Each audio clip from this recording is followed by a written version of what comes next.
Proverbe chapitre 2.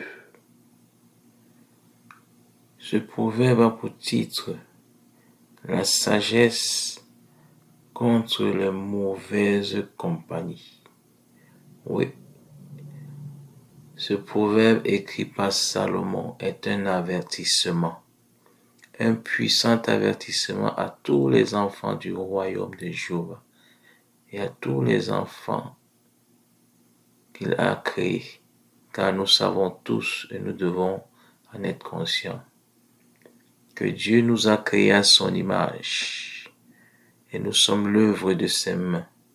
Alors, pour continuer de vivre en paix sur cette terre, pour être heureux, pour éviter la tristesse, la douleur, le chagrin, la maladie, pour éviter de se retrouver en prison, pour éviter d'être exclu de la société dans laquelle nous vivons, et société qui obéit aux règles et aux commandements de Jéhovah, nous devons nous informer de ce que dit Jéhovah, notre Créateur, et qui a créé toutes choses pour notre bien, afin que nous connaissions le bonheur, que nos enfants vivent dans le bonheur, que nos épouses vivent dans le bonheur, ainsi de suite.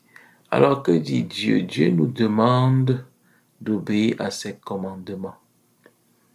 Oui, car c'est Dieu qui nous donne la sagesse, qui nous donne la connaissance, qui nous donne l'intelligence. Et toute cette connaissance, toute cette intelligence va nous protéger. Oui, c'est un véritable bouclier. Cette intelligence, cette connaissance, ces préceptes de Dieu vont nous protéger des personnes perverses, vont nous empêcher d'aller sur les mauvaises voies, vont nous empêcher de fréquenter des femmes étrangères, ce qu'on appelle les femmes prostituées. Oui, Jéhovah fait toutes choses pour notre bien. Et si nous refusons d'obéir à Jéhovah, nous serons punis un jour ou l'autre, soit par la société, soit nos parents, nos frères, nos amis ou l'État, soit par Jéhovah lui-même. Donc je vous invite à écouter la lecture que je vais faire au sujet du Proverbe chapitre 2. Il a pour titre la sagesse contre les mauvaises compagnies. Moi, fils, si tu accueilles mes paroles, si tu conserves à part toi mes préceptes, rendant tes oreilles attentives à la sagesse, inclinant ton cœur vers l'intelligence, oui, si tu fais appel à l'entendement, si tu réclames l'intelligence, si tu la recherches comme l'argent, si tu la creuses comme un chercheur de trésors, alors tu comprendras la crainte de Yahweh. Tu trouveras la connaissance de Dieu, car c'est Yahweh qui donne la sagesse. De sa bouche sortent le savoir et l'intelligence. Il réserve aux hommes droits son conseil. Il est le bouclier de ceux qui pratiquent l'honnêteté. Il monte la garde au chemin de l'équité. Il veille sur la voie de ses fidèles. Alors tu comprendras justice, équité et droiture, toutes les pistes du bonheur.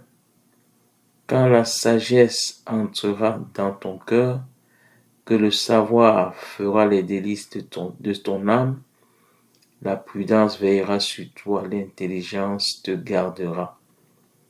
Pour t'éloigner de la voie mauvaise, de l'homme aux propos pervers, de ceux qui délaissent les droits sentiers et vont courir par des voies ténébreuses.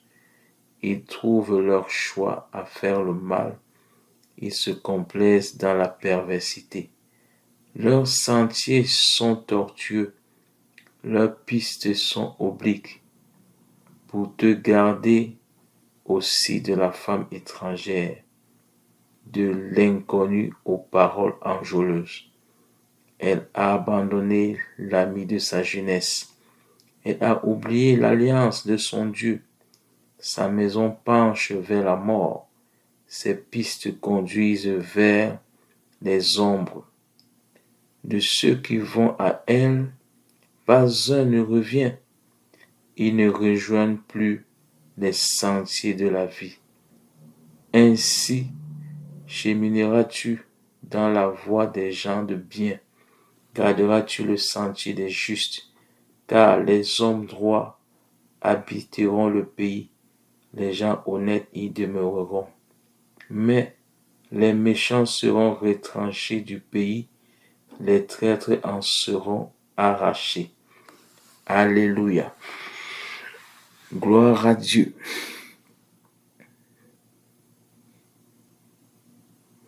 J'espère que cette courte vidéo a apporté de bonnes choses dans votre vie. Je vous invite à faire des commentaires, à faire des suggestions et à me dire ce qui vous a le plus marqué au sujet de la lecture et de la méditation que j'ai faite pour le chapitre 2 du Proverbe. À toutes et à tous, je vous souhaite une bonne semaine. Que Dieu vous bénisse abondamment au nom de Jésus-Christ de Nazareth.